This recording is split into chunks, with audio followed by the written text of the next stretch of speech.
anyone that would imagine what the police in local communities and then in larger cities did to these Ivy League students on their campuses in response to protesting a war.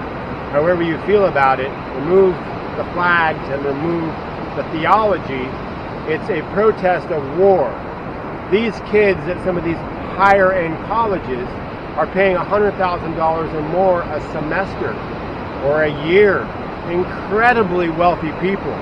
And the police are coming down on those students for protesting a war. Imagine, therefore, if they were in a ghetto where there is no money, or an Indian reservation where there is no money, or any side of social milieu that has a less attractive economic population. Imagine what they'll do to those people as we come into this 2024 November election. Imagine what that response will be in rural Nevada, in rural Wyoming, in rural Oregon, in Oakland, in the Bronx, in Baltimore, in Philadelphia.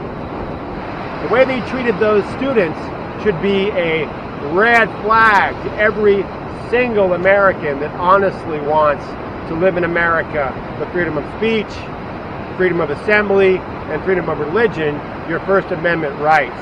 This is a huge marker on our historical record to a possible future for all of us if we don't pay attention when things of this magnitude happen, and our police are often, I think, forced to perform in a way that does not have a good look and is again operating against the wealthy class. That's an anomaly. That's usually not the case.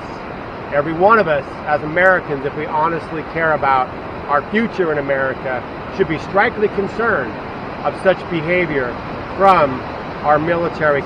Of course, the juxtaposition of wars in Ukraine, wars in the Middle East, whatever your belief is on either side, is still a military contract, and that's where the money is.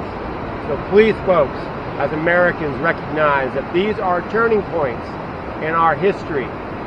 The digital currency which is arriving, the reliance and addiction to cell phone culture which has arrived, is only going to make things more simplistic for that wealthy, powerful class at the top that is looking to create as much friction as possible.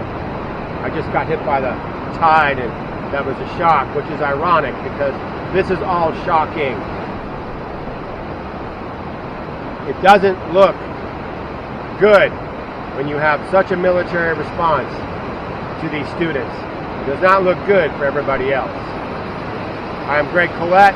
This is my Acting Real 2024, and I hope all is well.